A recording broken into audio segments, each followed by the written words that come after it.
Can you hear me? I'm trying to call E. Yes, Ms. Wilson, we can hear you. Good evening, everyone. I am Teresa Smith, and I call the March 5th, 2025 Parent and Community Advisory Council meeting to order. Ms. Gutierrez, could you please make the announcement about translation services? Buenas noches a todos los padres y gracias por asistir a esta reunión esta noche. Para los padres que desean interpretación en español, si pueden por favor seleccionar el globo y luego van a elegir en donde dice interpretación y luego elegirán Spanish para español. Thank you. Ms. Wilson, can you please take the roll? Yes. Labor Representative Rebecca Brown. Present.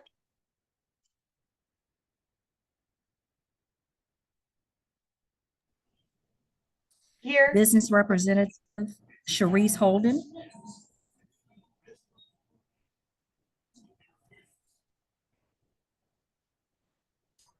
Faith-based Representative Reverend Dr. Evelina Huggins.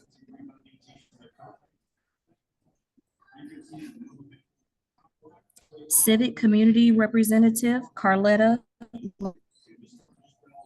Lundy. Present. Thank you. District 1 Representative Mashira Durden. Present.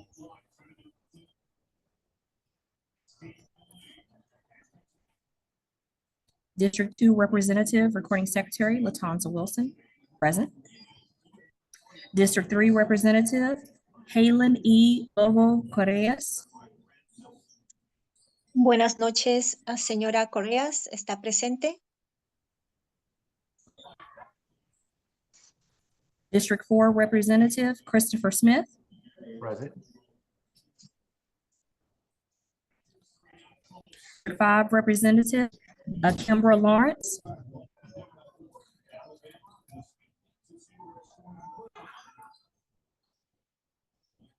District 6 Representative and Chair Teresa C. Smith. Present. District 7 Representative and Vice Chair Dolores Millhouse. Present. District 8 Representative Yosaida Hinton.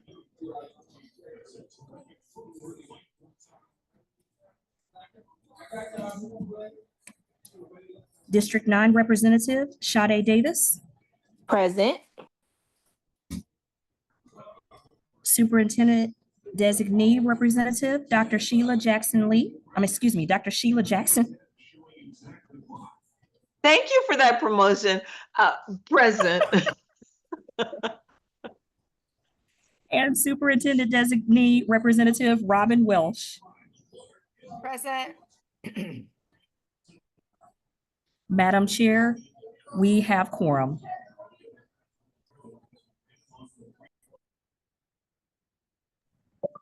Madam Chair, may I interject? The District 8 representative, Ms. Hinton, she must give you a verbal present or here. She just raised her hand. She must say here. Oh, I'm sorry. I had her marked as absent. She's here, but she needs Okay. to say. District 8 Representative Yosaida Hinton, please say present if you are here.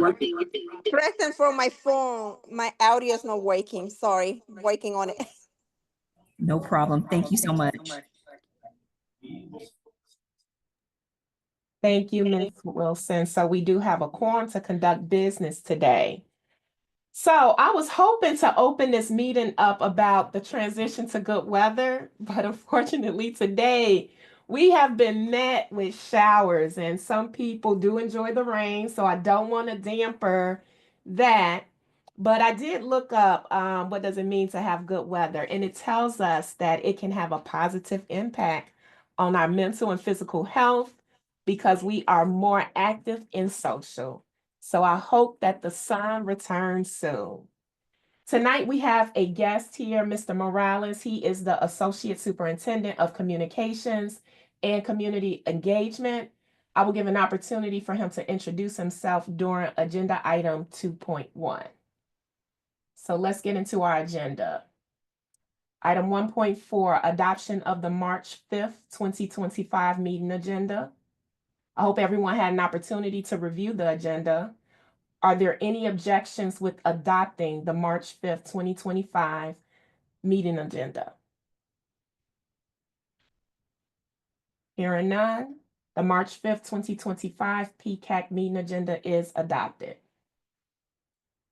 Approval of the February 5th, 2025 meeting minutes. The February 5th, 2025 meeting minutes were posted to board docs. Are there any corrections to the minutes as posted?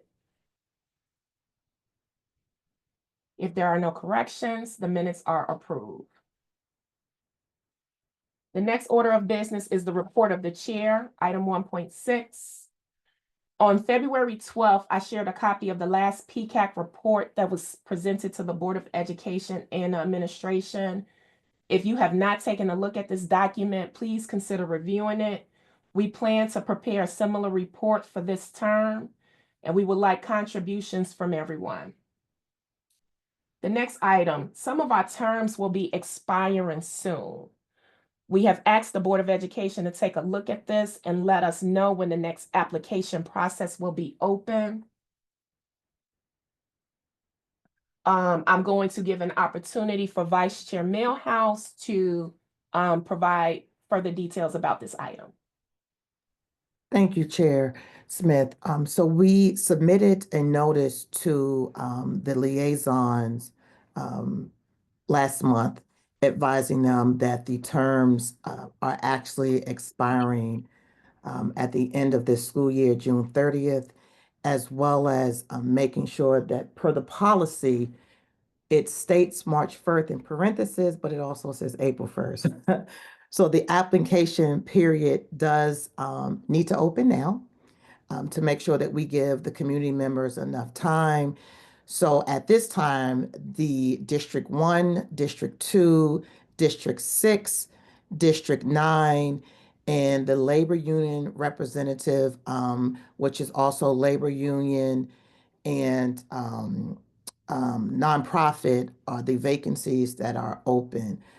We also submitted notification to the liaisons that we are also pushing for the vacancy for the business liaison because the representative has not been able to attend any of the meetings, as well as unfortunately, our representative for District 3, Ms. Lova Correas, is unable to continue on with her membership due to personal obligations. So at this time, we do have 2 vacancies, tentative vacancies, because the board has to then go back and vote on the business community representative, and the District 3 representative will need to identify another individual for that position. That's it, Chair. Thank you. Thank you, Vice Chair. So that actually concludes my report. Are there any questions? I have a question. So you guys are saying, I think you said District 1, my seat or whatever you call it, my attendance, I will have to, can I reapply for my position? Yes. Okay. Yes. The policy states that we are able to serve 2 consecutive terms. The term is 2 years, so you can serve 4 years, right? And so you've already served 1 term, and so you can apply again. And if the board member, no, it doesn't go like that. What happens is the applications go to the superintendent liaison. The superintendent then identifies a representative and presents that to the board. The board does get the entire list of individuals or applicants. And so the superintendent does recommend, but the board has in the past made a determination of the individual that they may want outside of the recommendation. But Okay. yes, you can reapply. Okay. One more time. Thank you. You're welcome. Are there any other questions? All right, hearing none. We will now have the report of the superintendent designees. The chair recognizes Dr. Jackson. Good evening. Thank you, everyone. I will share my screen, and it's going to look lengthy, but it's going to be quick. I promise you that. I'm just so excited about so many of the wonderful, good things that are happening in the Division of Communications and Community Engagement. And I just wanted to share them with you. They're consolidated into one place. And I know that this team is often, looking for, tell us what you do. And so, of course, one of the most exciting things is the first thing that, our budget proposal is moving forward. Many of you participated in some of the budget meetings and budget sessions that have been held this year. And so we're moving forward. We're into March, and hopefully we'll be getting it forwarded from the county to the state for final approval. But some of the good news, and you all will get the PowerPoint and be able to click on all of these links. Good news about how our graduation rates have risen for all student groups in Prince George's County. We held last weekend a Spring into Wellness Health Fair, and it was created and implemented in partnership between Hazel Health and our school system. And just lots of good reviews. I hope that some of you all were able to go to that. Other good news, we've had visits to different schools. The Olympian, Quincy Wilson from our county, visited Tulip Grove. So we have several news links here. When you get this, you'll be interested in just hearing his response and his participation with our schools. We have a school teacher who's been honored from a coveted award that they've received. And so I'm going as fast as I can because I'm too excited, and I don't have to go into detail because you have all of this coming to you. Posse Scholars this year, everyone. We have 12 that have been named, and they're all receiving 4-year scholarships. As a parent, I can tell you how good that feels when your children are able to achieve that goal. Again, we have the Excellence in Gifted Gifted Talented Education Award. We've also, as a district, been holding what we call federal transition meetings, and that's really about supporting community members. We have community members who have lost their jobs in the federal government, and our district, as long as some of our surrounding districts, are looking at how do we create opportunities to support people whose lives have been upended. And so you can see some of the news links there, some of the things that are being said and reported about the work that's happening. And there are a lot of links there, a lot of different news outlets are talking about that. And then this is a repeat again. I just want to say, that you all know about the safe and supportive learning environment. We had Superintendent House's statement last month, but it's been reaffirmed with him and Board Chair Brandon Jackson talking about it. Again, lots of information that's being shared with our families on our websites and the news media, social media, and we just want to make sure that our PCAC leaders know about all of this good news. All the things that happened in February about Black History and Career and Technical Education Month. A lot of great things happened in Prince George's. And so we want you to, have that information. And then another slide about just other great things. Ramadan is going on right now. And so we even have an initiative about how to create an inclusive Ramadan in our schools. Looking at how do we best support all families. Our Office of Interpreting and Translations gave us a report about all the work that they do. And as you can see, we have 3 of those wonderful partners here tonight supporting this meeting. But they do a great job of making sure that all of our families have effective language access. And then all of you hopefully paid attention and saw that we provided as a system immigration resources to support families. And so we actually gave you a direct link to the PowerPoint that was shared in those 3 immigration information sessions that we led in the school district. And we're planning to continue those sessions to answer any further questions or concerns that our families may have. Of course, everybody knows family and community partnerships. We're not an event per group, but we do like to highlight what's significant in our community. So, of course, March is Women's History Month, and their theme is moving forward together, women educating and inspiring generations. And not only our office, but many offices in our school system will be highlighting different activities and events to make sure that everybody honors the contributions of women in history in the United States. We also have the list of upcoming Family Institute sessions. Kindergarten readiness is coming. We also have one coming. The next one is March 25th. And these are based upon the superintendent's priorities.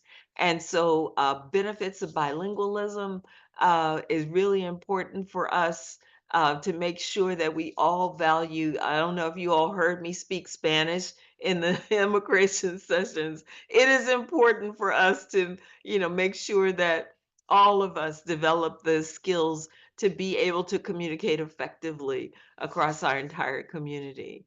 Also, I just listed that our partnership breakfast, which is an annual event, celebrates all of our business and community partners, is going to be held at the University of Maryland's Golf Club. And I apologize because the name went right out of my head, but it's right off of 193 across from the University of Maryland. All of you should have received an invitation to that as well. And very excited that on April 1st, we will be helping our superintendent host a community forum, which is going to be very different from anything we've experienced in the past with listening sessions. It's going to be an opportunity for conversation, two-way communication, and doing some problem solving together. So I'm excited to be able to support that work.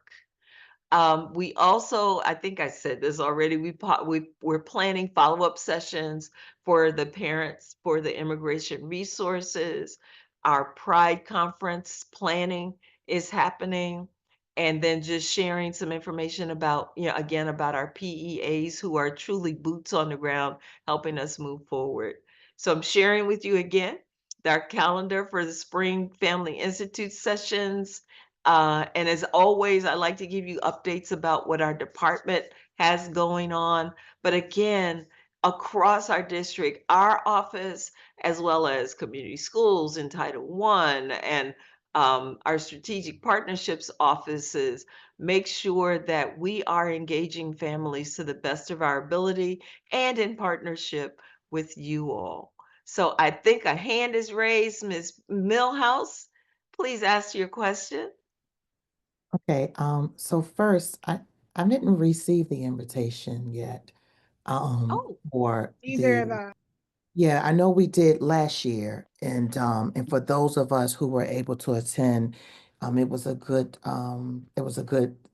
session to connect with some of the other business partner, and I think it's very important since we do have representatives from the community that are on the Parent Community Advisory Council. That so I'm hoping that it maybe just hasn't gotten to us as of yet. But if you could go back a couple of slides, I would like to touch on what exactly the superintendent go forward. The go superintendent forward. Well, I'm the sorry, question I is, will find it. the Okay. superintendent community forum, what exactly is that? What is that supposed to be? So I it's mean, a I know what brand a new, community forum is. yeah. That's not the question, but what exactly is that supposed, and what's the purpose of it? So it's a brand new initiative, and if it's okay with him, I'm gonna ask Mr. Morales to talk more about it. I Okay, so am we can his, hold off yeah, on that. I'm We can hold sorry. off on that then. It's okay. Okay, And okay. then, because I don't want to use up too much time, but I do want to also, if we can stop here. Yep, this is the slide. Yep, there it is. Okay. So the March 25th benefits of multilingualism. Who is doing that? What? It will be our office of oh my gosh, I'm so sorry. It's a partnership between our Office of Curriculum Instruction and our Office of Interpreting and Translation. That's one of the focus areas that our superintendent has named this year to be a part of the conversation about these are the things that we're doing and these are the benefits that we're seeing. And so as a parent of a multilingual program and actually one of the founders of our program, for Spanish immersion, we look forward to having your insights and your participation in that. And I will let you know as soon as I can refer back to the people planning it so that you'll have an opportunity to weigh in. Okay, because I just want to make sure, because I know that we are very diverse when it comes to the various languages in our school system. And I'm just hoping that this event is reflective of that. Absolutely. In that we are not, it's for the Spanish speaking community or students in the Spanish immersion program. I just want us to be very mindful of making it a very inclusive event for all of our ELL families, or is this more so the acquisition of the language like my children are doing, in an immersive program, which is still similar to the ELL students who may not get it in such a structured way, right? So I'm just trying to figure out what is it? Who's the audience? I will give you more information. I will find that out for Okay. you. But again, we have over 170 languages recognized in Prince George's County. And so the plan behind this, I'm sorry, I can't talk. Behind this is making sure that we recognize all of the different languages that we have. But yeah, but I can definitely get more information and share it. Okay, thank you. Are there any other questions? All right, Dr. Dr. Jackson. Jackson. Oh, sorry, I did have one question. This is Akimber. I apologize, I hopped on late. I just did have a question about where this information is located. I know a lot of parents and families, not just parents, have a hard time like finding the information. I'm wondering if it would be helpful and you may have done this again, I hopped on late, to just post a link to where this is all located. Like we know, but just in case there's anyone listening or watching that would be able to be pointed to that. Absolutely. I embedded most of the links here that I do have links for. However, like for instance, the Family Institute sessions, communications blast them out in social media. They have them moving on the website. And I know that we're developing a portal hopefully that will house most family engagement activities so that families don't have to look so hard. We would love for our website, and Mr. Max Pugh will tell you, we would love for our website to be a one-click kind of place for parents. And so that work, I'm sure that Mr. Morales can speak more towards as well. Because you're right, we often hear that, it's so much, but where is it? And so thank you. Thank you for asking that question. Absolutely. Thank you all. Vice Chair Millhouse. Yes, I do apologize. Well, I don't, because I think this is very important. Basically what Ms. Akimber was talking about when I look at all of these dates, to make sure that I understood what you said, you will make sure that we not only know how to direct parents to get this information, but it will have some links to these dates to give the what it is, like who's the audience, what should we look to get from attending the session, right? Like the session on kindergarten readiness. I'm assuming that would be parents who would be coming into the system, right? And so on not it can't be the parents that are already in the system because I'm already in kindergarten. So it's kind of too late for me to get ready. So is it for the pre-K 3 or, I just need to get a better understanding of who the audience is, and how is it being communicated to those groups about the benefit of them attending or the awareness of it. Does that make sense? It does. It absolutely does. From an And I engagement. can, so for each of the activities that we advertise on our flyers, we actually put a blurb talking about who it's for, what it is. However, I think I'm hearing that we need a little bit more, and we'll talk about that. I'll talk that over with the team as well, and with the comms team about making sure that we have information that helps people understand and make decisions about what they want to participate in. Mhm. It's not a Yeah. hard one. Yes. Yes. Thank you. Mr. Morales? Thank you. Just very quickly, I wanted to drop in a link, but it doesn't seem like I have the ability. But there is a link that contains some of these events and their registration, not to the extent of the information that Ms. Milhouse is requesting, but we are working on revamping this page. But I can share the link with whomever I need to make sure you all have that tonight. Okay, great. If you could share it with Ms. Barton, and she'll make sure Yes. that the PTAC representatives receive it. Yes, if you send it to me, I'll send it out tonight. Thank you. Thank you, Mr. Morales. Dr. Jackson, before you leave the floor, I have two questions. The first one is very direct. Because we haven't received the invitation to the March 18th event, I just wanted to know, could you tell us when the RSVP is due by? Because I am just the messenger on this, I will share with you that I actually sent the flyer to the board office. I will follow up this evening and Okay. make sure that you all get it immediately because it has been shared. Okay, great. Thank you. Then the next item, I don't know what slide this was on, but it's just dealing with the discussion around the federal workforce possibly transition into the academia world. The only way I operate is being transparent. I will say up front that I don't believe everybody is gifted as being an educator.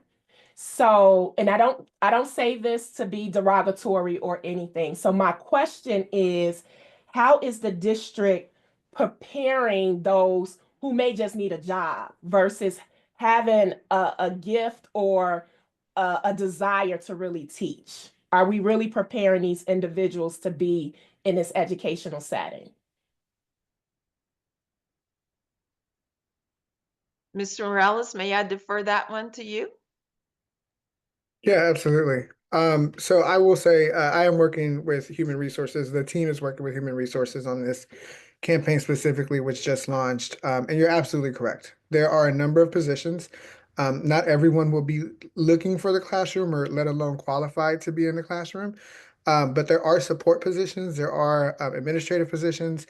And what we actually are finding with our first ad campaign that we ran is that people are floating to their strengths. And so your number one search was actually, I want to say it was the support positions with actual educators being at the bottom of the list in terms of interest, because I think most folks understand that there are requirements. It's not something you can just be placed into.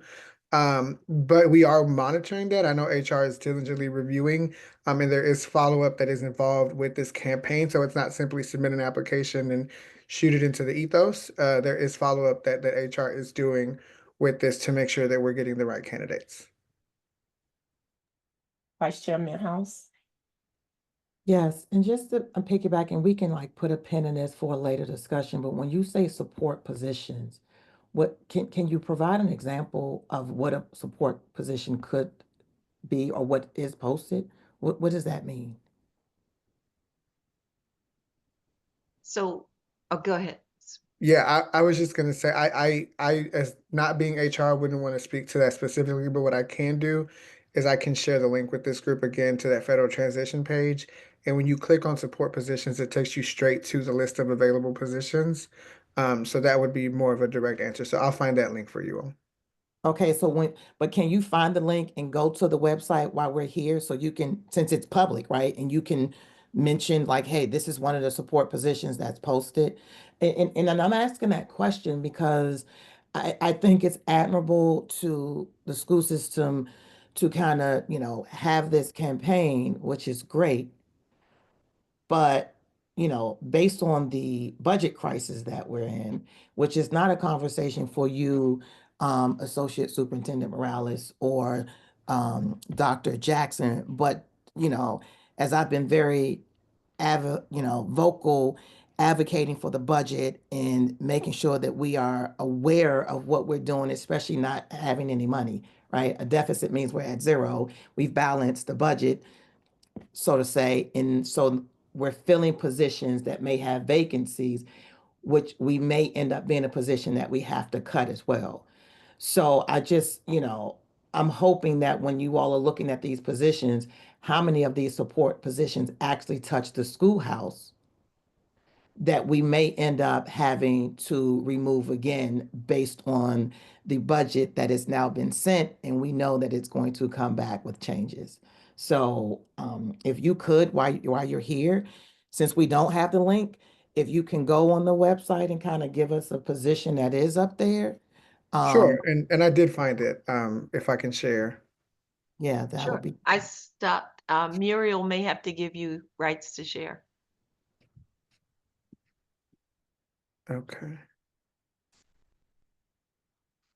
Any panelists can share. Okay, Thank so you. Thank you, Miriam. um give me 1 second. Did not share the right one. Sorry about that. And while you're doing that, the other question I have is the community partnership team, on our community call for District 7, one of the questions came up about lack of funding, what may happen. And I would really like to know, how do we maximize the expertise on the community partnership team, on the community engagement team, to support community parent groups, the schoolhouse, on leveraging partnerships, in the community that may be an asset to support the need, even when we don't have the finances to provide the services. So how are we utilizing these groups to really build capacity for us at the schoolhouse level? So that can wait till you get to your part that Ms. Smith is going to allow you to speak, but we can just stop on here. Okay, so I see. Yeah, so real briefly, this is the website. It is pgcps.org/public-impact. And this is a website that can be shared. Folks can go here. There's an option for folks that may not necessarily know exactly what they're looking for, which is to your right, which is a form that they can fill out where there's follow-up, and they can indicate their interest and we work with them. But to your question directly, it's separated into 4 buckets, and these will be positions that are posted as they become available. So if you click on support staff, for instance, probably because I'm a PGCPS person, let me see if yeah, that's not it. But let me. So I will do it and we can kind of come back to it because I'm not PGCPS. Sure. So I'm gonna try to do it to see if I can click on and what happens. But thank you for showing that because yeah, we would have never known. That was helpful. Yes, thank you. Carletta Lundy, one moment. I see Mia has her hand up. Ms. Barton? Yeah, I just wanted to add that Ms. Millhouse, when you go in, you actually have to create an account before you can go in, even as an outsider. before you can go in and see the available jobs. You have to create an account. So anyone who, may be looking for a job, you have to go in and create an account that would include uploading your resume as well as your email address, all of your contact information, and then you'll able to see all the positions that are available.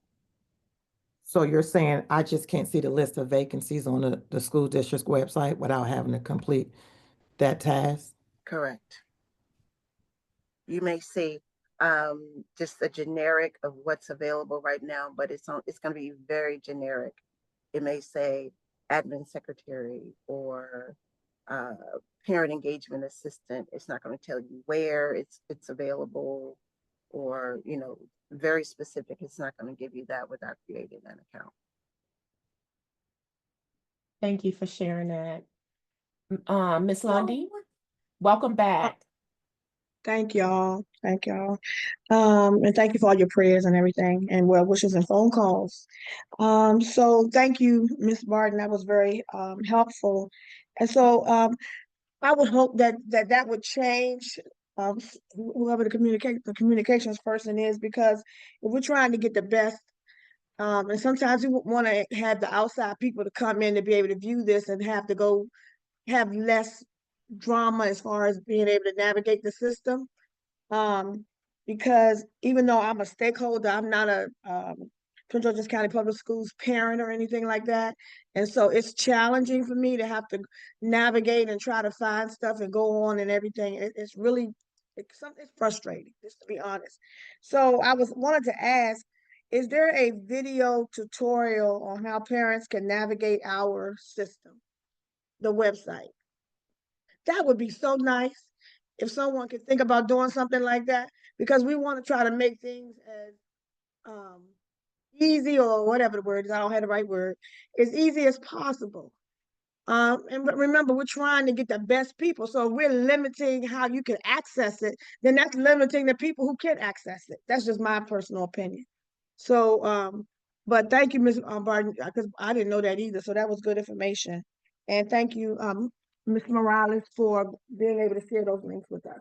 All right, thank you. Thank you. Thank you, Chair. Yes, thank you, Ms. Lundy. Ms. Wilson? I just wanted to note, Miss Lundy, maybe the word you were looking for is make it user friendly. Thank you, Ms. Wilson. That's exactly what she's looking for. Great. So I was trying to raise my hand. I'm so sorry, I can't hit the button. It is accessible on there. You don't need, it is not direct. I want the user-friendly piece of it. I was just on the website now, and from the direct HR website, it'll show you all of the available positions that are open without logging in. You just have to click on, what link is that? It is There you go. Chief You just gotta click on it. When I did it, it's on there. You click on one under the instructional side, it'll show you all the available positions on it. And I'm sorry for follow-up, but that's why we need that instructional thing, because we wouldn't have known that. I didn't know that. And I know I'm not the only one, especially our parents.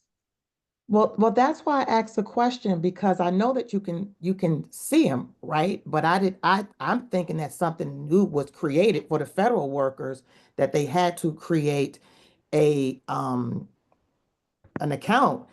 And I mean, okay. Yeah, thanks. Great conversation. Thank you all. Mr. Morales? Yeah, and just to add briefly, I will definitely communicate with HR. From there, it's kind of an HR own function in terms of Oracle. But I will also say one of the things that we concentrated on in talking about this campaign is making sure that we capture information at the onset, because sometimes folks abandon their application, they don't know what they want to do, and so that follow-up is very important. So just want to reiterate that piece, but I do hear your feedback and I will share that with the team. Awesome, thank you. I don't see any more hands raised. I think that we had a lot of fruitful discussion just on Dr. Jackson's report. So thank you all. The chair now recognizes Ms. Welsh.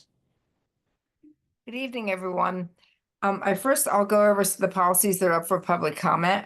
The board on February 27th at their meeting announced that the following policies: policy 3100 called investments, policy 3160 transfer of funds, Policy 4113, this is backup for a public comment, community involvement in the principal selection process.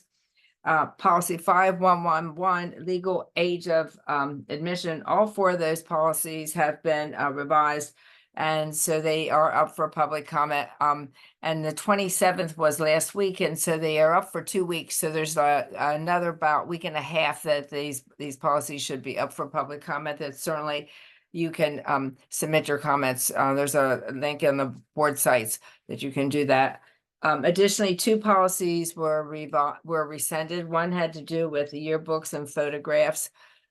Basically, the yearbook photograph ones, it was a policy that just said if a child doesn't like their photograph for the yearbook, they can request to have it changed. And that's really not policy language. That's something that just would be, you know, a practice that would be done within the school. And then the other one was the policy 9366, which was order of business parliamentary procedures. And that actually should have been rescinded back in the summer when they adopted their rules of procedures. So that was a correction to get that, rescinded, since we already now have the rules of procedures on how they conduct their meetings, the Board of Ed meetings. The other thing is we have a policy governance committee meeting coming up on this coming Tuesday on the March 11th. And there are 3 policies that are up for discussion, and that is E-rate management is one of the policies. And then the other one has to do with community schools. And then the last one is board members voucher reimbursement of expenses. So those will be the 3 policies, and that always in a policy and governance committee meeting, there's a section for public comment. So you can certainly come to the meeting and, you know, actually talk at the meeting and give your comment, or you can submit written comments for that meeting related to those policies. And the committee really does, the board members really take into consideration the comments that community members and parents provide related to the policies. So it's important, if you read anything, or you either like or dislike or have ideas of things that should be included, please take the time to respond and give your comments so that they can be considered by the Policy and Governance Committee. Any questions about policies? Then I will just give you a brief update on the legislative session. It's fairly quiet right at this moment because the bills are about to switch over from the Senate to the House and the House to the Senate.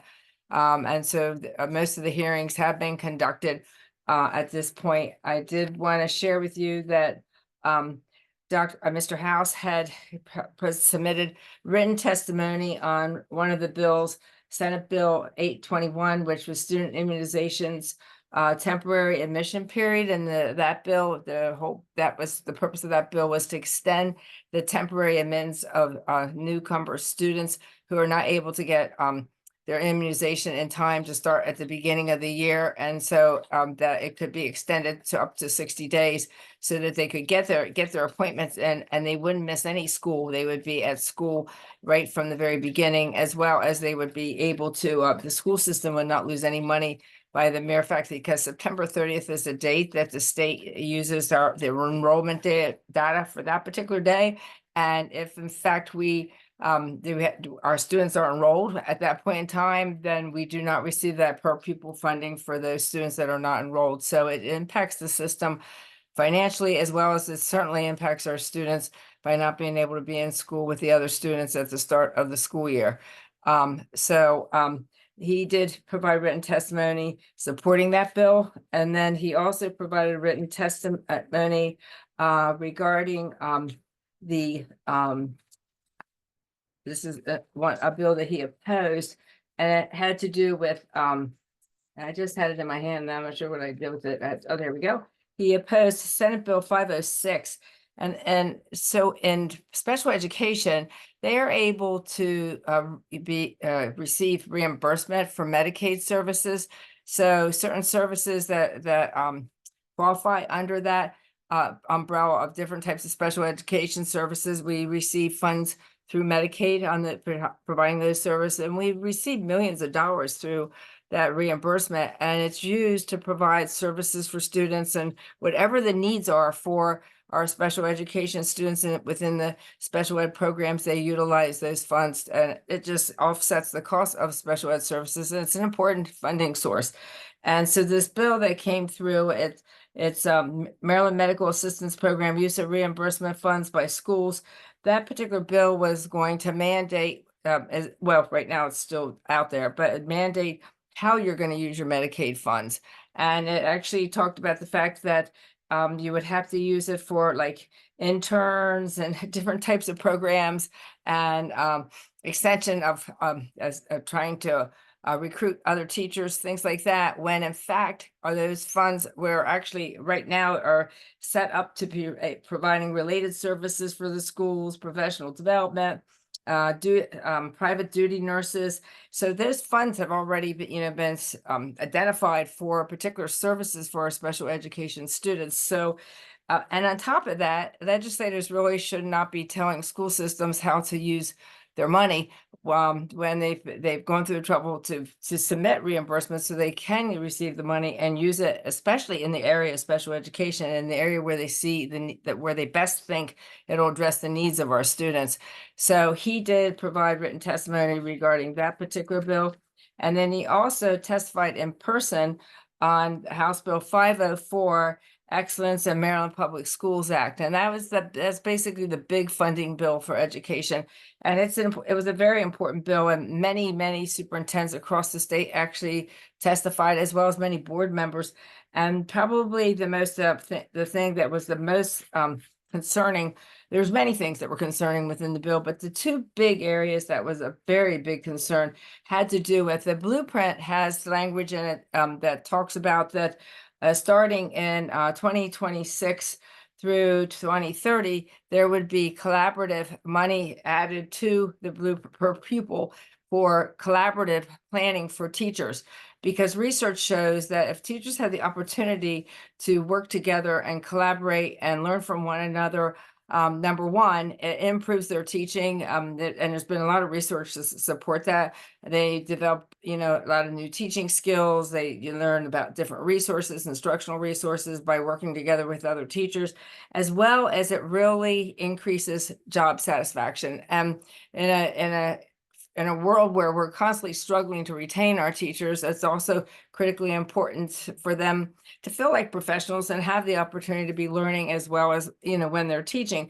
So the bill was proposing that they would wait until 2033 before they would add on this collaborative funding, which in fact was supposed to start next year. And per pupil. So when our finance office calculated that, it stood that within that 8-year time period, by them delaying the collaborative funding, we stood to lose about $1 billion. And so that was a pretty major concern. So that was the one big area of that bill. And the second area had to do with the community schools and delaying the proportion of it's a per pupil grant for eligible new community schools by freezing that increase that was supposed to begin again in FY 27, and they were going to freeze it so that FY 26, freeze it for 2 years, and it would impact some of our new community schools. They would not receive the funding they would need to address some of the needs that are identified when they do the needs assessments in the community schools. So I'm happy to say, and then there were many other things related to the programs that MSDE is involved in, and a lot of funding was taken away from local education agencies and directed towards the Maryland State Department of Education. So much of that has been modified so that at least not as much funding is going to MSDE, and the funding that was supposed to go to the local school systems it is going to go, at least based on the newest amendments. It was just amended. It came out of the House today. So I haven't had a chance to really read the entire bill, but I certainly was most interested in looking and seeing if they restored the blueprint funding. And they have done that in the amendments that came through in the House today. So that's pretty encouraging. And I think it was pretty exciting that all these superintendents, including Mr. House, were out there fighting for the funding for our schools and for our students, and that they were, as well as the board members. So any questions related to that? Thank you, Ms. Welsh. At least that you ended with a bang. So that was really good to hear that last part. Vice Chair Millhouse. Yes, it is I again. I had my hand raised earlier when you mentioned the rescinded policy 9366. And so I'm a little confused about the comment, and I really need a better understanding of the process. If a mistake was made and it should have been rescinded when they voted in the procedures that they had, the bylaws that they put in place. Correct? That's what you stated, that it should have They been had rescinded? bylaws in place, and then they decided to adopt these parliamentary procedures that was our parliamentarian assisted with and put together, and really addressed how to conduct the meetings, which relate back to the law and everything. And in that process, and it's nothing, it really, the 9366 doesn't conflict with what's in the rules of procedure, but there's no reason to have a set of bylaws sitting out there on top of now we actually have formal rules of procedures. So it was really more of a formality that they wanted to, make a correction, because one of the things, if you spend any time looking at our policies, you'll see a lot of redundancy where different policies were created and they touch on a subject and then another policy comes along and touches on a subject. So we're trying to really work to make those policies be specific to each subject and address it fully without having a couple policies addressing one subject. So it was really just a process to get it cleaned up. What's the process for the community to be involved in that? Because if it was not, that there was no vote that happened with it, so when does the vote happen to, oh, I forgot, we should have rescinded? And so there is a process that the community is supposed to be involved in the process. So where is the community's voice in that rescinding piece that they forgot? So it is now. It's because it went to public comment. So that is the opportunity. On public comment now? Yes. 9366 is on public comment now? Yes. Yes. So then the other question, and then we can talk about this a little later, because I had some other questions. I think it's 4360, because that never went to public comment. So what I hear you saying is that it should, so that's good to know. So then my question also, so I'm done with that, right? So my question is as it relates to Medicaid, and you mentioned that an unfunded mandate was coming down. What was the bill number? Hold on 1 second. It was Senate Bill 506. 506. And did that pass? That didn't pass. So that we submitted testimony. I don't know the status. I think it's still in existence. It hasn't. I mean, it still has steps to go. It's a House bill. I mean, it's a Senate bill, so it still has to go over to the House, and it still has to go through that whole voting process before it would ever get make it through to the governor. So I don't know. That testimony was just this week, actually. The hearing was on Wednesday, so he submitted for Wednesday's hearing. So at this point, I don't know what the status is since they just had that hearing. Okay. Actually, what's today? The 5th. They just had the hearing today, so that's why. Yeah, because Yes. I know they had so I'm asking that question because for them to introduce a bill that tells us how to utilize the Medicaid funding, I have to go and read it, because they don't have the right, even if they did write something, if it doesn't align with the Medicaid state plan that's approved by the feds, that's aligned with the federal regulations on how you are supposed to administer Medicaid, which is very, very clear, strict guidelines, then the school system would have to follow the state and federal law. Right. Because their bill would not align with federal regulations. And the federal guidelines for the use of Medicaid funding is very, very clear. Because if you do anything outside of the mandate, then that will put us in jeopardy. And we already have to do 30%. So it's a 70-30 split. And so then we're in jeopardy of having to cover 100% of it if we put something in that is not covered by Medicaid. So I'm going to put a pin on that as well. And I want to look at this. It would definitely behoove us as a parent community, especially when we're talking about the impact on the IEP services, to be very aware and educate those who are submitting these bills to let them know, like, what, don't waste your time. But the law is very clear. The federal law is very clear about how you utilize Medicaid funding. And so they can't tell us to use it any other way than what we are being told, because you can only claim based on what's approved in the state plan. Correct. Okay, all right. Thank you. Thank you. Thank you, Vice Chair Millhouse. Are there any other questions or comments? Hearing none. The other thing that I want to take a moment to do right here, because I failed to do it earlier, is to acknowledge board member Lolita Walker. She is present in our meeting today, and I wanted to give her an opportunity to state anything that she would like to share with PCAC. If there's anything. All right. Hearing none. Let me get back to my notes here. Give me 1 second, guys.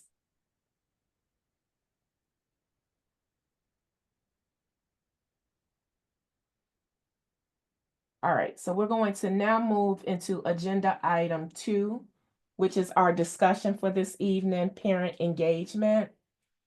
I think that everyone knows that parent engagement is crucial. It directly impacts a scholar's academic success, emotional well-being, and overall development. But what does parent engagement look like? Are there opportunities for the district to improve here? What are the current concerns? These are some questions that I'm posing as we start this discussion, but I would like to give Mr. Morales the floor so that he can introduce himself to us, and then we can dive right into the discussion. Thank you so much. Yes, so my name is Luis Morales. I'm the Associate Superintendent of Communications and Community Engagement. Under that umbrella is communications, multimedia, web services, Office of Interpreting and Translation, and of course, family and community partnerships led by Dr. Jackson. So we work very closely together. As you all may have seen, in October of 2024, we introduced a communications and community engagement plan, and we are in the first year of that. And so it was important for me to hear the feedback, and especially on this topic, as I work closely with Dr. Jackson to re-envision how we do community engagement, partnership engagement, understanding the climate that we are in terms of the federal transition and how that could impact our schools. I think that was mentioned earlier. But also what I've heard from parents directly is there's a lot of talking at people and family and not really engaging in the discussion. And so if I could, to the earlier point, Ms. Millhouse, the April 1st, we're in the early phases of identifying location, but the April 1st Community Forum will be exactly that. It'll be less of us telling you all just information. I think we are going to touch on some important things that are coming down the pipe. I've asked Dr. Jackson no more than 5, maybe 10 minutes of that, depending on what the key points are. And then that will be a forum where we will have the superintendent and cabinet members there available. As we hear feedback and questions, it should be more of a discussion and some responses in real time. And that will be quarterly going forward because we want to be responsive to what we're hearing. And of course, there's room for adjustment in this plan, but we are re-envisioning how we do parent engagement to make sure that we are positively impacting our schools and our communities. One other thing I'll touch on as we engage in this discussion, another topic Dr. Jackson and I have talked about and are working on actively is really doing a more targeted approach to how we go to our schools that may not have PLOs currently, and making sure that we're providing them all the resources. And we work very closely with communications. There is a synergy there, right? Because to do that, we need the one-pagers, we need the instructions, the videos that you all have mentioned.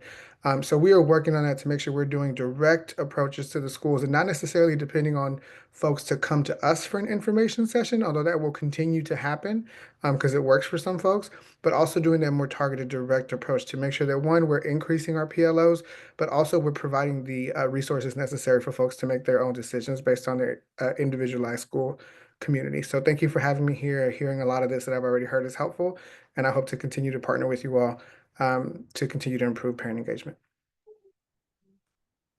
Thank you. So I would like to open the floor to our representatives here. This is an opportunity for us to ask questions, as well as share any thoughts. Hey there, Chair. It's Lolita Walker. I am here. I'm so sorry I couldn't get on the microphone. Is it okay if I chat just for 1 second? Sure. Thank you. Okay, absolutely. I just wanted to thank you all for all the work you all do. I think that sometimes the public doesn't even recognize how much you guys go hard in the paint for all of our scholars and all of our parents who are unable to have the access that you all have and the voice that you all have to be able to advise not only the superintendent, but also the Board of Education. Also, from just listening tonight, Dr. Jackson, you know, I'm a super fan for all of the work that you do in the community.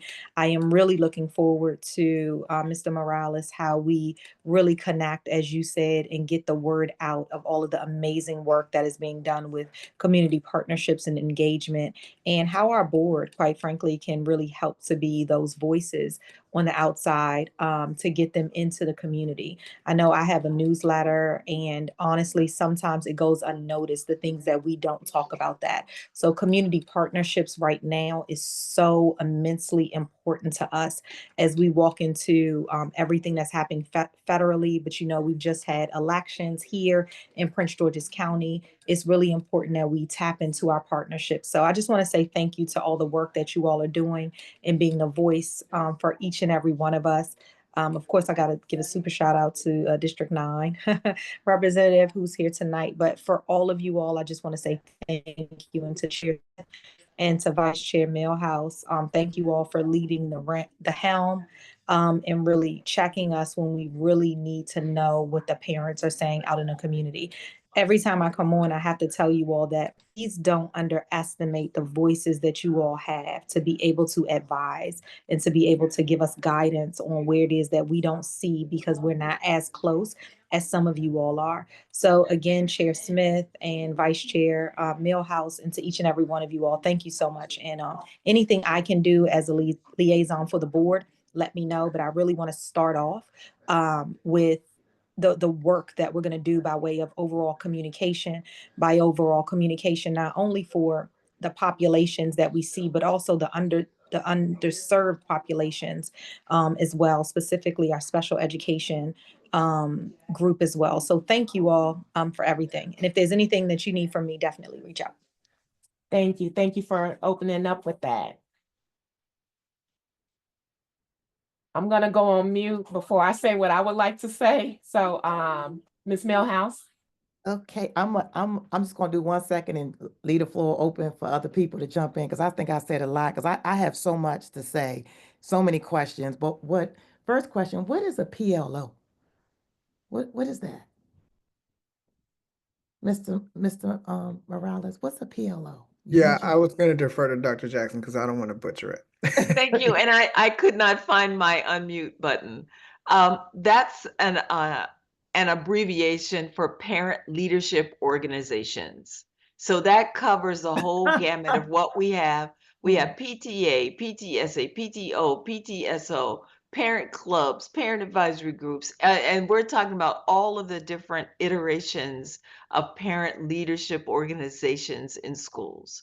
So we just put it all under PLO, so that, you know, that helps us actually have conversations with schools as well. Tell us, what is your PLO that you have that's active in your school? And as a district, we don't mandate, you know, that you have to have a PTA or a PTO, because some communities either might not have the ability to do it or may not have the desire to have one of those particular organizations. But we do support and help schools figure out that you must, first of all, have some type of organization that promotes family advocacy, getting parent input, getting parents engaged at the shared decision-making level. So we call it PLO. Okay. Sorry, I guess you thought Palestinian Liberation Organization. No, we're No, not. I didn't. My brain didn't go anywhere. I was just like, that's the question. Assumption leads you into a lot of bad places. So I said, let me just ask the question. And so thank you for that. And so I want to say this. I hate to use this word, but I'm gonna use it. Engaged. I believe I'm an engaged parent, and as an active parent in my PLOs at the schoolhouse, my work that I do on a district level, county level, I still feel very disconnected. Um, there is no sense of community with me in PGCPS. Um, and it is very concerning because there seems to be a huge disconnect between the parent body, the community, and then what you all do, where you all sit. I will say I am very active, and the sessions that your team has monthly with information, we're coming to these seminars. I think it's a lot of good information. The gap is, what do you do when you walk away with the information, right? And so we end up going back into our silos and just like what's happening. As we've heard, the website is extremely hard to navigate. The school system as a whole, the board as well as the school system, has failed to understand the art of engagement, the power of engagement, the power of the parent as a partner in education, the power of the community as a partner in education. And so, I hear what's happening. I would like to see the communication and community partnership plan again. Um, but I hear it. I know people are talking. What's lacking is the action behind the words. There is no follow-up, no follow-through. We submitted a report now 2 years ago, and it was a big component of it that talked about community engagement and communication, and that has not been addressed. When I listened to the board meetings as associated with the budget, I heard a lot of requests as it relates for information to come out to the community, but there's always this divide between what administration does and then support to the board. And I will say this, the board is the governing body. But if the board needs information to communicate back to the people, the superintendent team should be providing that information to the board to give to us, to the people, or we go right to the superintendent. And if we can't find it anywhere, here we are again scrambling, trying to figure out where to go. And so for me, Chair, as a very engaged parent, a very active parent, a connective parent, I feel very disconnected. There are a lot of resources, and I'll say again to Dr. Jackson and the team, the quarterly conversation with parent leaders, the monthly workshops that parents, if you're not going to a community members, go to them. There's a lot of great information. But what I find is that we get so much information, and it's just like, what do I do with it? What do I go first? Right. And so I'm really hoping that we move from the lip service and we really get into the art of engagement, because the only way the school system will move and improve is that you see me as a partner. When you just look at me as a parent, you diminish the value that I bring. I bring degrees, I bring experience. And I hate to say, sometimes I think I can do people's job that work for the school system and run circles around them. But I would never come in that way. I always come as a partner to have an open ear to understand, because I'm not in the schoolhouse.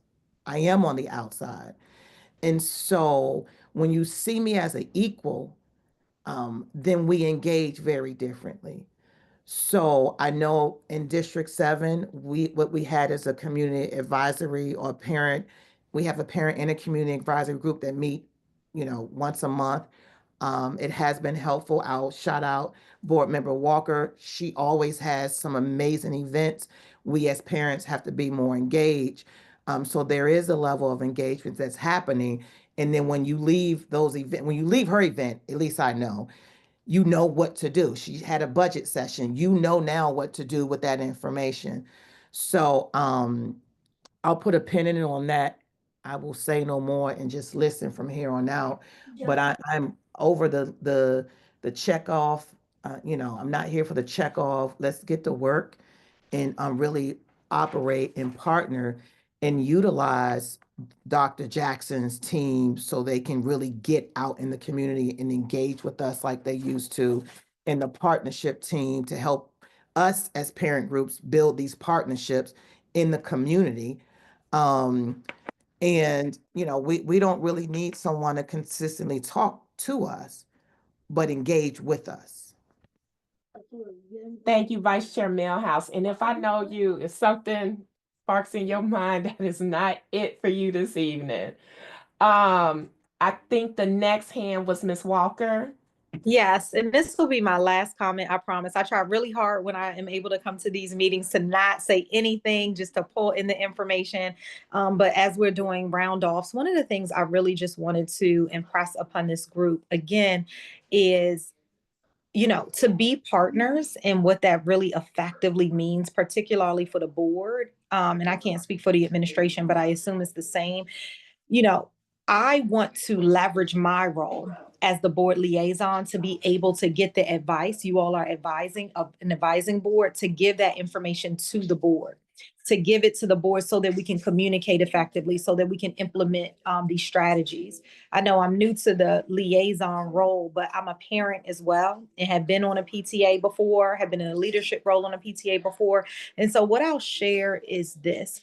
We have so much information. I think Ms. Millhouse said this too. There's so much information coming to a parent every day between your school, Class Dojo, Canvas, like everything is giving you information. And this is another tool. But what we have to do effectively is work with our board members in order to also leverage that. Like, we're leveraging everything now. We want to get it out and be effective. So the advice that you all give to us, I want to be able to leverage Mr. Morales for overall communications, to look at community partnerships and engagement with with Dr.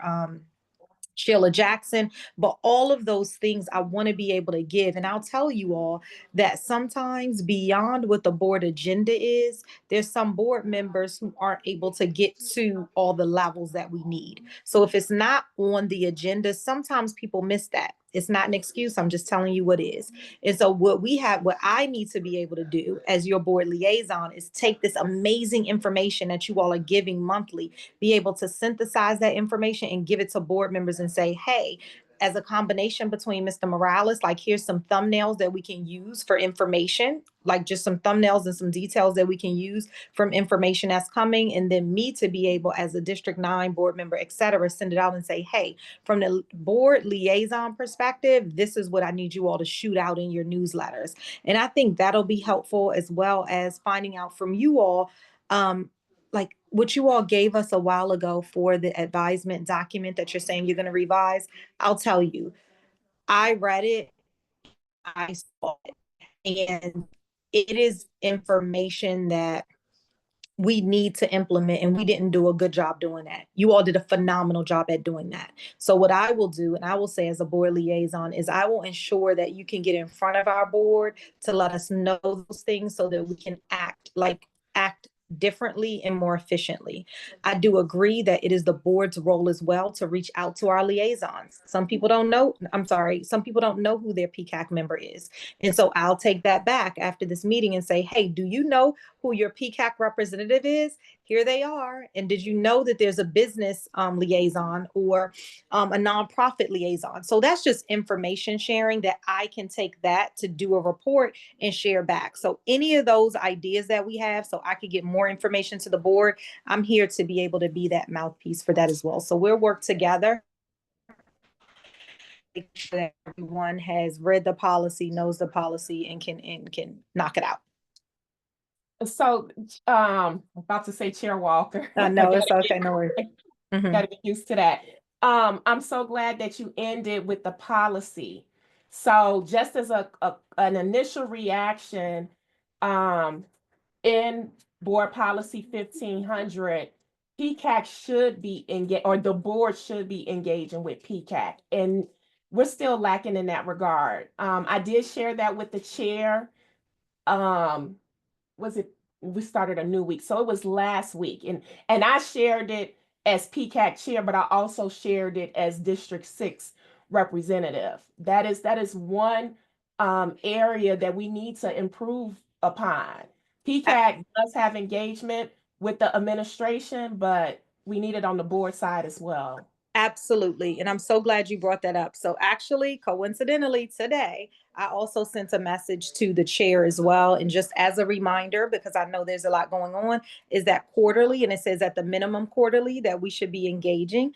And so this is JFM. And so before the end of March, we should absolutely make sure we have that connection directly. I did send the reminder because I know it's there in the policy. And so I will take that to be able to follow up and make sure we can sit with you all, because again, the information that you're providing from the advisory standpoint is so important, because you have a voice that we should have with our ears to the ground, but you all have a different type of voice and you're in that advisement capacity. So absolutely. And I'll follow up on that. Thank you. Ms. Lundy? Okay. All right, that was very good. All right, so I have a few things. So I wanted to find out from, as far as engagement is concerned, from Associate, is the Director? I don't want to get these titles wrong. The Associate Superintendent. Oh, okay. Thank you, Superintendent Morales. I was just trying to find out, my first thing is there any updates on the our District 4 representative, that vacancy seat for our parents? Are there any updates on that? Can you speak to it? That's my first question. Go ahead. I don't hear. Can you hear me? I'm sorry, can I jump in? So Yeah. you're He talking can't about, speak to it. yeah. Okay, Fab. Okay, so Yeah. who could I contact about that? So HR? you're talking about for the Board of Education? Correct. So District 4. that position has been appointed by the county executive. Yeah. I was Oh, gonna so we say gotta wait. perfect. Okay, well, I already know the answer But to it's that coming question. soon. It should be coming Yep. soon. I For already know sure. the answer. Okay, so my next thing is, as it relates to engaging our parents, is it possible, I don't know if you all have done this before, to engage with like our partners, was it Parks and Recs, at the community centers, to do something with the community centers in the neighborhoods in the community? That's my first little thing. Then another thing with the business community, is it possible to partner with our movie theaters to do something, to host something there? They have the big old screen and everything. We could do like popcorn or whatever. And that would be a nice, relaxed way to get in the community, to engage with our parents and their students, as well as through our local community centers. And then also, I wanted to ask, with respect to the board members' newsletters and all of that, now forgive me if I don't know the answer to this, are these posted centralized somewhere on our website? Because I know everybody got their own little thing, but are they centralized somewhere on the website where a parent can go and look at each district, whatever they have? That's it. That's a great question. I'm gonna jump in real quick. That's a great question to be able to be, but let me tell you how you can individually get it. And so for the public as well. So I'm gonna give you the District 9 one, but you can, when you get there, you can sign up for everybody's. So if you go to bit.ly/district 9 news, it will take you to School Messenger, or you can just search School Messenger on PGCPS. And what you need to do there is directly subscribe. And you can, and I tell my audience all the time, subscribe to everybody's newsletter, because you want to know District 9, of course, but you also want to know what's happening in all the other districts as well. So what you do is you have to self-select to get emails, right? We can't just push it to you because then it'll be spam. So you want to go in and you want to directly subscribe to all the newsletters that you want. And what I suggest, especially for this group, is that you all subscribe to each and every one of them. So then you'll get everybody's. But as far as putting them on the website, that would be Director Morales to answer that, I guess. Okay, But and then I have a definitely follow-up. subscribe for sure. Okay, and I have a follow-up too. That I just lost. Lord have mercy, Jesus. I lost my follow-up. But anyway, that was good. That was good information. Oh, I know what it is. Is it possible for this body, we can add the chat feature, because stuff like that would be good to be able to put it in the chat so the public can see it if they want to do that, because instead of us remembering stuff and writing it down. So is that possible? Oh, who is that? So we'll No. we'll Okay, get sorry. we'll get the information from Vice Chair Walker to get to Ms. Barton, and we'll send it out like that. So could I ask a question? Is there a reason why we don't have the chat feature? Is it's not allowed? Yeah, typically on these particular meetings for the Board of Education, anything that's there, we don't have it for board meetings either. And it's really because we don't want it to be an OMA violation oftentimes. Sometimes you can have a meeting now within I the understand. meeting. Yeah. And so what we want to do, to your point, because a lot of times I want to use the chat feature too, but to your point, Ms. Barton, when she pulls together the minutes, she'll go ahead and just throw that link in there so you all can make sure that you can subscribe. And then what board members should do, which I will have, is that they should take the notes from these as well. They'll get them too. I'll talk to Ms. Barton about how we can do it and what makes sense. But if we get the notes from all of our committees, then we can selectively choose what we put inside of our newsletters as well. And that pushes it out to our communities. So I'll tell you that because everybody doesn't get these notes. And I get them because I'm the liaison, the board liaison. But I have to I'll talk to the board office about if we can start getting the notes from everybody's, just to see what we want to put in our newsletters, the kind of hot topics that's really important for us to know and be able to push to our own communities. Great, thank you. Mr. Morales, did you have anything you wanted to respond to Ms. Lundy? Yeah, and if I may, also something that Ms. Millhouse raised real quick. So Ms. Lundy, in terms of posting things to the website, we could definitely assist the board office with that. The board office owns the board page, but we do help from time to time, so we can definitely support that. And then Ms. Millhouse, just briefly to touch on what you shared. I think if this body is open to it, we're happy to represent the communications plan to this group specifically, to be able to just be keenly aware of how we've actually delineated the support we provide for the board office versus what we do, and then how we envision kind of reimagining engagement. Because to your point, Ms. Millhouse, it is absolutely a partnership and it is a marathon. I know that there have been concerns that predated me, but we're trying to address that, Dr. Jackson and I, to make sure that we get to where we should be, and that's part of this plan. So we definitely look forward to working together with you all on that.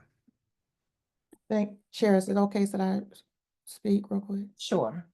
And Associate Chief Morales, that's a lot of words to have to say.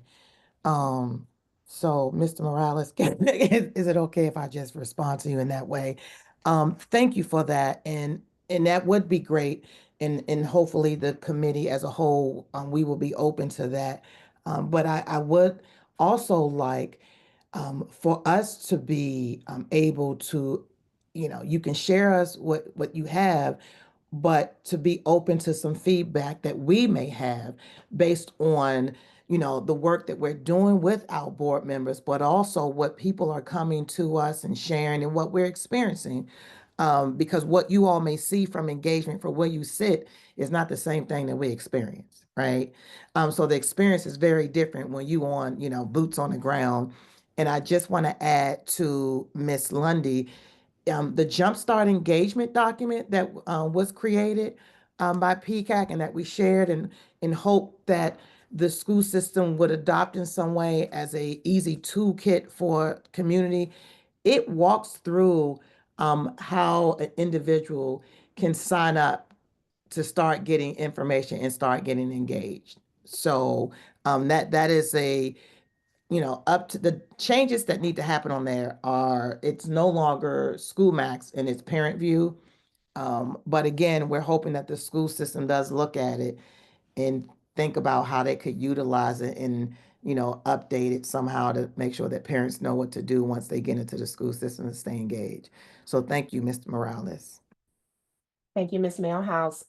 Mr. Smith, I see you, but let me see if Ms. Jackson needed to respond to anything. Dr. Jackson, I'm sorry. Thank you. Just a quick response. Ms. Lundy asked questions about our movie theater businesses as well as park and planning. Park and planning is a big partner for the school system, and they actually provide workshops at our Family Institute sessions, at our conferences, and partner directly with schools. So one of the things that we're learning is it's not so much the big things of, us going out, but actually letting our communities organically engage them. Every community has a park and planning facility. And what we do is work with principals to reach out to them. We do what we call community asset mapping. Reach out to that park and planning organization in your neighborhood. There are specific things they can do for your school. And that is a powerful way to get them engaged. In working with our movie theaters, a lot of our schools have adopted them as partners. And so they actually make those part of their field trips that they do. And so we kind of stay out of that kind of lane because, first of all, we'd have to pay. We don't have that kind of money to pay to engage a movie theater unless one of them wants to adopt us and do something like that. But we definitely do the biggest job that we do is trying to empower schools in their communities to really engage their families to go out. And what we're finding is a lot of families empower themselves to go out and get those community partners to do things for their schools. But thank you for asking that innovative question. We appreciate it. Thank you, Dr. Jackson. Mr. Smith? Yeah, thank you. And this is for Dr. Jackson or Associate Timmy, Mr. Morales. How do you guys measure the success of your engagements with schools, right? So let's say if a school needs assistance with something and let's say, like, for instance, I think I tried to start a PTA at our school with it, right? And I think we reached out for support. What measures do you guys have in place to get feedback on the success of that engagement with the Family Partnership Office to come out and support with it? Or to get that feedback and say, hey, how did it go with it? Was it useful or anything like that? So I will defer to Dr. Jackson in a moment, but I do want to say this, Mr. Smith. That is part of our current conversation in terms of how do we do that? How do we improve that, right? Because I think right now, and I think we all know this on this call, a lot of our systems are manual. And so there's gaps there. And so what we're looking at collectively is how can we capture exactly what you're talking about and how do we refine what we're already capturing? So it is a work in progress, but I'll let Dr. Jackson speak to what's existing. Thank you. One of the things that we do our best to do as a small team, it's 3 specialists for family engagement, 2 for business partnerships, is do follow-up. Whenever someone asks us for assistance, we go back to them to ask, how did that work? Is there anything else you need? And we document that in our own office. But I think, like Mr. Morales said, is something that I would like to see us be more efficient at, so that we can, have real-time reports and show those Gantt charts of, what kind of return on investment do we have. Yeah, 'cause I'll say, like, I'll say this. I think when we started reaching out for PTA, this is one of the primary reasons why I'm sitting here now with it is we reached out support, know how to start it and how to foster a good relationship with our school administration, right? Know how to get it, maybe from a school that wasn't used to a PLO existing, right? And I want to say I wasn't at the meeting, but I think we found it almost adversarial, right? Or almost the support that we received was almost antithetical, and I use that word very precisely, with the antithetical to your mission. But I think it almost sat down our ability to even start one, because I think everyone, when we reached out for support at our school, I think it was a hope and get a helping hand there with it. And so I hope as you guys look at revitalizing, you said taking a fresh approach to it, that is incorporated in there, or if not a set of standards in terms of how to approach schools with it when that support is requested. Because I think this is not just me, but I think I actually spoke to other parents here recently trying to do something else as well. And so similar feedback provided as well. And if I can briefly, I appreciate that context. What we have talked about, Dr. Jackson and I, because this is a very close collaboration. What I have told the communications team is your job, your primary job right now, because to the point that was spoken earlier, I've noted a disconnect between the community and the district, right? And so the job of communications right now, the primary function is to support Dr. Jackson's shop to do and achieve the very things that you're saying, in addition to all the other things, but that is a primary function for me, in my view. And so to that point, one of the things that I've asked of Dr. Jackson's shop is we shouldn't be waiting until someone reaches out for help. We should be proactively going to the schools that we know do not have those parent leadership organizations, and then also getting with communications to make sure we have the collateral to support them so that they can walk away knowing what the next step is, what their resources are, because there is a point where, and I want to be completely transparent about this, there's a point where when you start that journey to become a parent leadership organization, if you do go the PTA, PTO route, that is a separate entity now, right? So we do have to kind of guide and then let go, but we can still be a resource. But just wanted to share that. No, thank you. Yeah, just distinguishing. What I really mean is just the partnership between the school, right, about how to navigate it. So that piece I think still exists in though. But thank you so much for hearing the information. Ms. Millhouse, I know that we wasn't gonna be able to let you put a pin in it. You have the floor. I'm trying. I really am, because it's just so important to me that we get this right. And it's now very complex that you have communication, and then the community partnership and the community engagement is housed under, the communication umbrella. And I'm just trying to, what Mr. Smith mentioned about making sure that we get the customer service piece of it right. Right? When you all know the needs because you have a department that focuses on engagement and partnerships, and then you are saying, Mr. Morales, that we need to be a lot more proactive because we know that there's a need out there, right? Again, what was also mentioned is how are we tracking the effectiveness of what we have in place? And so I didn't hear that piece answered, but I did hear that you stated that there is something in the works and you're looking into it. And so I want to make sure that when we're talking about it, we're looking at the effectiveness on how we communicate, right? So the communication. We're then also looking at the effectiveness of community partnerships. We're looking at the effectiveness of community engagement, because those departments have very clear roles and responsibilities that also work collaboratively. But what I also see that there's an opportunity is if you have no control over what happens in the schoolhouse, then how does that work when you create these packages and create information? And Dr. Jackson, under your guidance, they create all this other information, these toolbox, these kits that you created, but who's holding the schoolhouse accountable for making sure that we get it as a parent? And so there's a disconnect between what you all create in your shop and then what happens when it gets into the schoolhouse.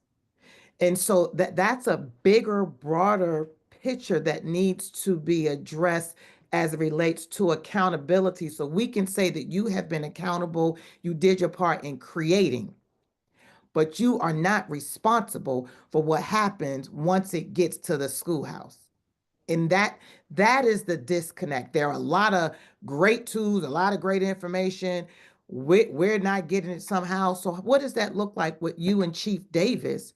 And how is the synergy going to be created? Because whatever plan you create, as it relates to communication and engagement, if the core piece of it is not how there's a quality control piece from what you create and then what's now in the schoolhouse and who is now tracking that for quality control, again, check off.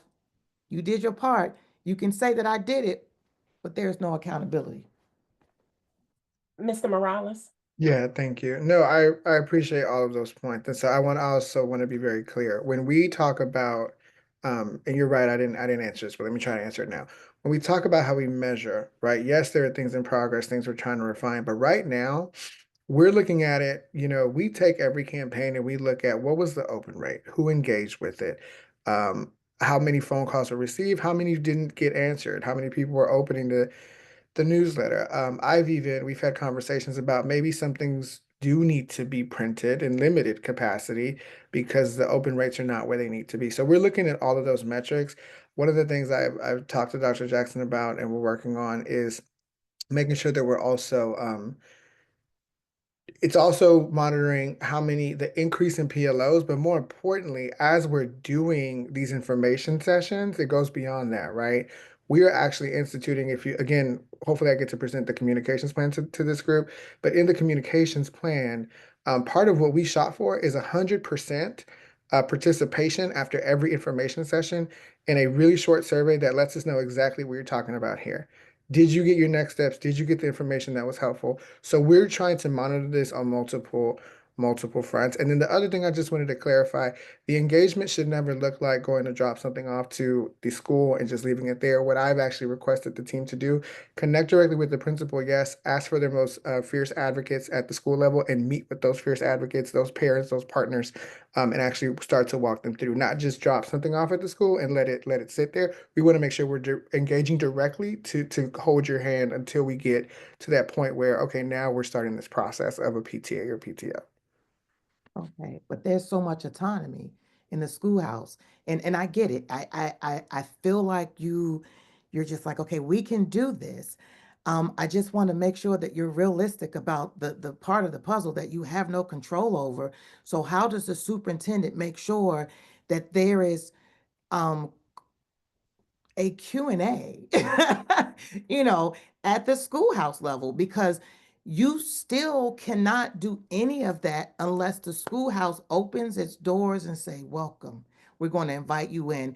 And a lot of the fight for us as parents is the reality is we should never know you, right? I should never know you because I have such a relationship at the schoolhouse, but because it's broken there, and then I have to come outside the schoolhouse to get support. And then if I'm not getting it outside the schoolhouse, then guess what? I feel disconnected. I feel like nobody cares, right? And so what I'm saying is a lot of the stuff that you are presenting, it may be great in theory, but I would invite you to spend some time with us PCAC members, even on a one-on-one, to kind of see what's happening in our districts so you can get a better understanding of what's happening on the ground, right? Boots on the ground is very different from sitting in the high house and saying, hey, this is what we're going to plan. I think it is a great approach, but what we've experienced is the fight is at the schoolhouse, right? And all the information that we see, every month here, we're just like, we getting it, but how is it getting to the masses? And so, again, we have people, you have a community partnership team, you have a community engagement team, but they can't come into the schoolhouse unless they invited. Absolutely. And I'm definitely open I'm open to meeting with everyone and just want everyone to know that we do work very closely with Dr. Davidson as the chief of schools to make sure that we are getting through those doors. But yes, I hear what you're saying. Noted. Okay, and is anybody else, and maybe it's just me, does anybody else experience? I mean, are you No, it's not just you. I actually would like to chime in here real quick. I provided public comment back in December to the Board of Education about engagement because it's dear to my heart as well. And I personally believe that there needs to be a shift in the culture so that parents don't feel disconnected. when some parents try to engage, it may not be perceived in a positive light. And this is at the schoolhouse level, to Vice Chair Millhouse's point. So to me, we gotta tackle the culture piece. We can throw people in to engage, but if we don't change our posture from the culture, we'll still be singing the same tune. So that's number one, shifting the culture. One question that I do have, and it don't have to be answered, but I want to pose this, is where are the parents and the community stakeholders in the discussions about getting the change that we want to see? We can't work in a silo, and not saying that maybe it's happening and I'm just not aware of it, but it would be good if the parents and the community stakeholders can be part of the discussions with the school, with the district. Then the next thing is engaging meaningfully. I mentioned we don't just want to be lunch monitors. We don't want to just be chaperones.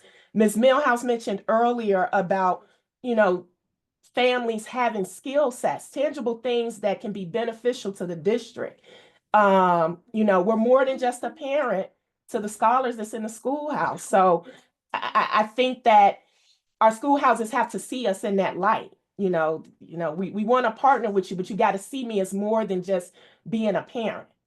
Then the next piece is, how can we build trust and confidence so that the connection can truly be there? I'm curious on what are the best practices as far as engagement with other school districts that are big as Prince George's County. Because I'm sure that this ain't something that's new. So, what are the best practices? Is there anything that we could benefit from there? Then we mentioned this earlier. Parents don't just want to be a dump of information.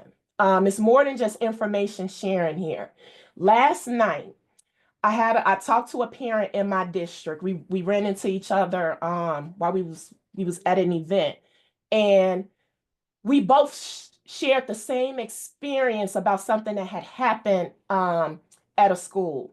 And in short, the schoolhouse has shared in Class Dojo certificates that the scholars had received. And it kind of blew our mind that a ceremony wasn't held. So it's like, again, just sharing information, but you're not allowing us to be part of that experience. That would have been a perfect opportunity to bring parents to the schoolhouse and just simply connect on that level. So if we don't feel like we're connecting, how can we build the participation from families? So I know that was a mouthful, but I just wanted to really share. It's coming down to the experience. And unfortunately, as Ms. Millhouse said, it's at the schoolhouse level. And Ms. Hilton, I saw you raise your hand. I'm not sure if you would like to provide comment or if you have a question. Yes, I do. I would like to provide a comment. First of all, for Mr. Smith, I'm officially a PTSA president, and it's been very difficult for me to be. First of all, because I have to take it up on myself on having the PTSA and engaging with the community and officially be official, which it was very difficult to be because a group of people start and they invited me and I have to end up being the president because this is a lot of work. And you start with zero money and starting from the Zoom meetings and everything, you will have to put up some money and the insurance.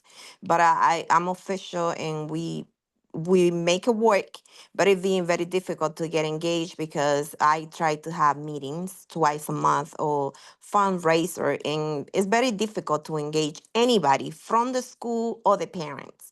But I'm on the I'm on the high school level, which is a little difficult to deal, to bring the parents to engage with us. So that's another thing. And from your perspective, Mrs. Smith, I have the same, like my heart is aching because I feel like I volunteer so much in the community and I feel like I am failing my own child because there's a lot of things that have been going on with me personally for over 2 years now that I just cry overnight and I have a heavy weight on myself and I feel no help at all, zero when my child was at the point of taking his own life and I had zero help. And it's been very difficult for me because my school was used as an example how difficult it was to even put in homebound. And it should not be that way. It should not be that difficult when I have a group of hospitals, psychiatrists and doctors, CT scan, MRI, EKG, all kinds of things. This is not something that I'm making it up. This is on doctors with proof and evidence of diagnosis and hospital and police.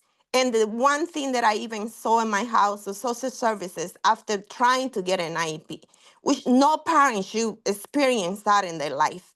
The comments that was put on those documents was horrific. I'm telling you, they were so painful that I cried. It's not like I don't cry all the time because the situation is difficult. I had never dealt with mental illness to this level. It's on top of very difficult situation. And so it's been very difficult for me. And to feel alone and to be sitting in this chair and be part of this meeting, and this is what is happening to me, I just wonder what happened to other parents. Because I can reach out, I know numbers, I know people, and I don't get no help. So I'm alone to the point that I'm like, should I go back to my country? Like, because I don't know what to do. Should I take the child out of the school? Because to me, at this point, I don't even feel like what is for is like, well, I'm going to stop it here because I'm going too deep. Is this probably personal to me? But I'm just wondering if how many other parents, because I have experience of other parents seeing it. They don't know that I'm doing this because if I'm being honest with you, I'm hurt. I was not here last month. I didn't think I would come back, but I'm not a quitter. I don't want to give up. And this is why I'm sitting in here. And this is why I'm speaking out. And this is why I think I will go to meet all of you in person because I feel like I am not alone. I am not alone. At least the person that I have is still attending somehow, minimum barely to nothing. But I'm seeing other kids just out because they don't know what to do, or they don't speak the language, or they don't know how to get help. And when they reach for help, it's more like I'm making other people feel uncomfortable. They don't understand what is going on with me. I'm a chaotic. It's a problem. Whether it's a medical condition, it's something that is happening. It's something that a psychiatrist has say, a doctor has say, a medical scanner has say, a CT scan has say. It's not something that I'm making it up. It's something that is evidence. It's something that some machines say that is true. But I feel like if I'm here and I'm talking to you and I'm part of this and I volunteer in the community and I'm PTSA president and this is happening to me where I don't sleep, I wonder what is happening to other parents. And this is my ending for tonight. And like I say, last week, I didn't think I would attend here. I was supposed to send a letter saying I'm not, but I'm a fighter.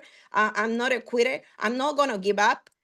And my child is my problem. This is my situation. I'll continue with him. Even if he will never get a GED or high school diploma at this point, I just gonna continue living and I'm here. Thank you guys. And I'm so sorry that this was so personal.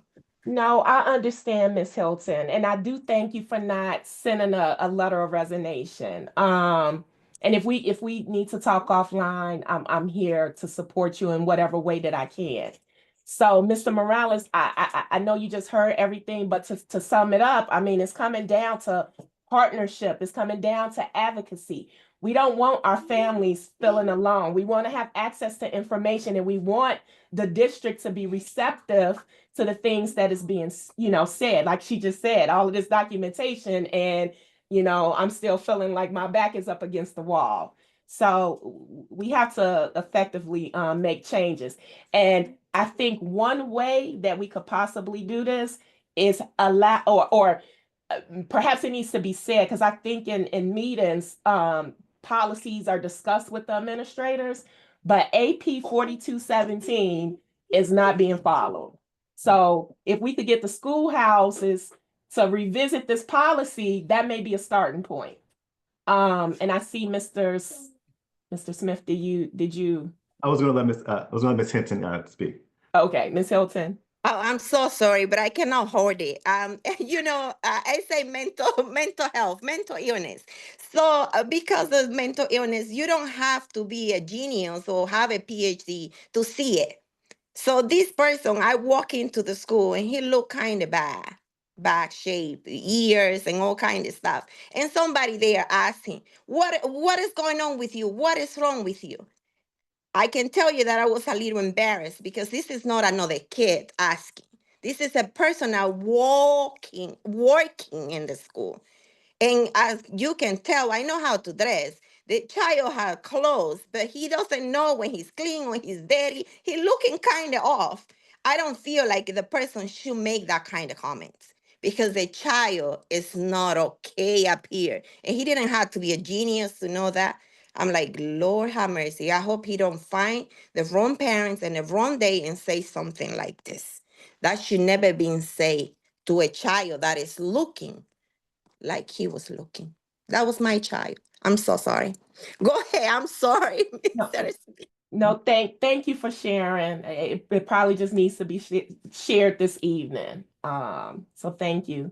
Mr. Smith? Yeah, thanks. I'll be very brief. Sorry. Ms. Hinton, I was gonna say thank you so much for sharing your story, right? I think it was very personal, but I think it touches on, well, first off, you're not alone, right? I think we have us here, right? We're looking forward to kind of connecting with you. But I talked about it at our last meeting about really kicking off like the parent, like a parent, you get it where we can kind of connect, like something like that. So to kick that off in a real way, I'm very much committed to doing that. Dr. Jackson, we're talking the whole time we've been here now for several months about getting the parent email list for our district. So I think for us not to help be really alone, it'd be really helpful if we can kind of fulfill that at some point because it's been 6 months, maybe 4 or 5 months now. So hopefully that'll be great so that we can each have for our districts. But Ms. Hannon, we're going to kick that thing off so we're not alone. So there's a support system built in with it. Talked to Vice Chair Millhouse earlier on, and to really, we definitely see the need for it. And I think you're hitting it home with you. That's all I got. Thank you. Ms. Hilton, did you have something else? Maybe that was just a hand from earlier. Okay, so the next agenda item, let me just make sure, have we wrapped up our parent engagement agenda item? Is there anything else that needs to be said? I just wanted to step in and say, and I apologize for being off camera. Thank you to everyone that shared their stories. I do agree with, Mr. Smith and look forward to us all getting together because we're not alone. It breaks my heart to hear the story. I'm an empath. So I'm crying right along. However, I heard what you said, Ms. Hinton, about imagine the parents that aren't as involved or can't be as involved as we are and what that looks like for them. And we have to change it. Like we just we have to. We have to. Sorry, that wasn't what I was initially going to say, but I wanted to lift that up, that you're not alone, and I look forward to us getting together. I know, Chair Smith, that you had talked about, putting, arranging something for us. So I do look forward to that. Mr. Smith, I do want to say that I did get and to Dr. Jackson, I did get the list for my district, for District 5 at least. So thank you for that. I think I might have gotten it through Board Member Brown, but I do know that it went out. So I just wanted to put that out there, that the list, and I have reached out to the parent leaders in my district. Haven't heard back, only from one who happens to be a friend, but I will keep trying and keep at it. And I totally lost my train of thought. I apologize, but just want to, none of us are alone. And I don't want other parents that aren't as involved or can't be as involved to feel like they're alone either.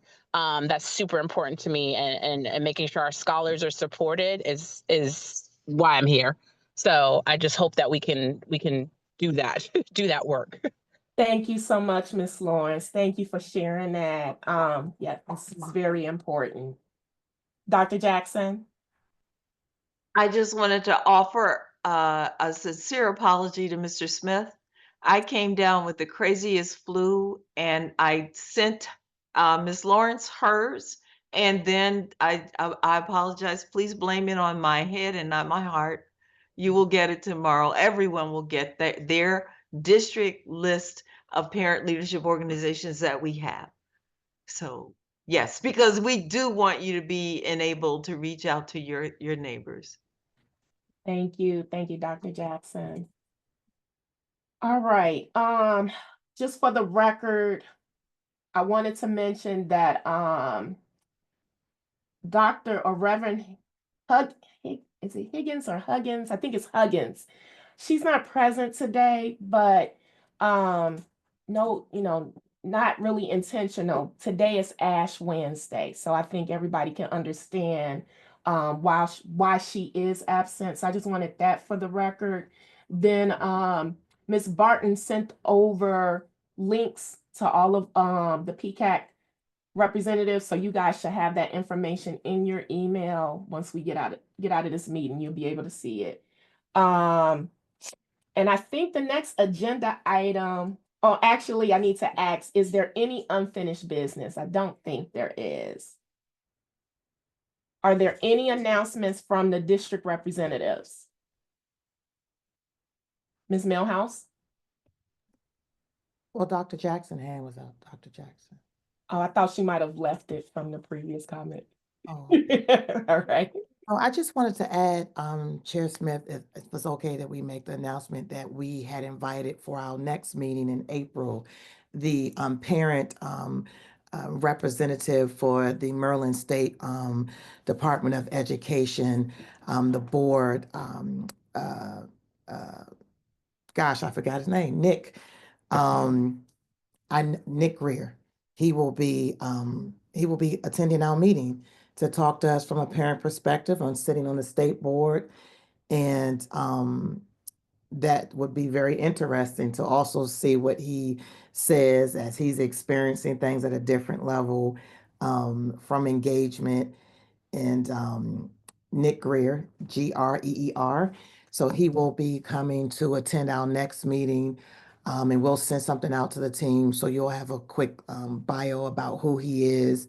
It is a 4-year term, but I think it's exciting to have him attend our meeting just to really talk about what his role is as a parent representative and how do we get engaged on the state board level for advocacy in the work that happens there as well. Thank you. Thank you for sharing that. Any other announcements? Civic and community. I would like everyone to know, as well as the public who is listening, that this is my second term, of course. And since I've been here, some of the other members know that I have a community page on Nextdoor. It's entitled Prince George's County Parents for Education. And since its inception, we now have 52 members. So I want to let you all know that that's significant to me and that I do share our meetings at that on my page. So that's a way that I reach parents and students who may be, navigating Nextdoor, which is a community page that goes all across the county. So I just wanted to let everyone know that. Thank you, Ms. Lundy. Thank you. Any other announcements? Okay, for District 6, I would like to let you all know that this Saturday is our Chat and Chew. I think the last 2 months we might have not had those. So if anybody's listening from District 6, please plan to come out. Those start at 11 a.m. And I don't see any more hands. As far as follow-ups, I only captured 2 items. That's the parent list that will be distributed from Dr. Jackson for the respective districts. And then Ms. Barton, would you be able to work with Mr. Morales to schedule that meeting with PCAC to get the overview of the comms strategic plan? Absolutely. Okay, great. Thank you. Ms. Wilson, did I miss anything? Not that I can think of. I'm looking at just follow-ups, next steps, and that's it.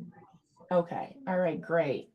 So I thank you all for being present and engaged and contributing to today's discussion. I think it was very fruitful as usual. So it is now 9:01 p.m. May I have a motion to adjourn the meeting?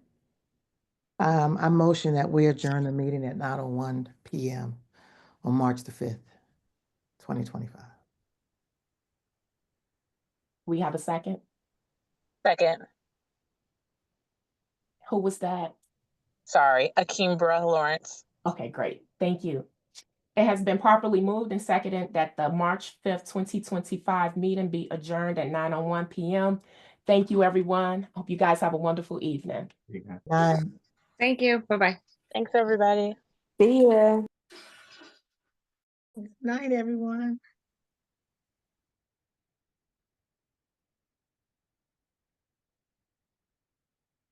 Good night. Thank you, guys.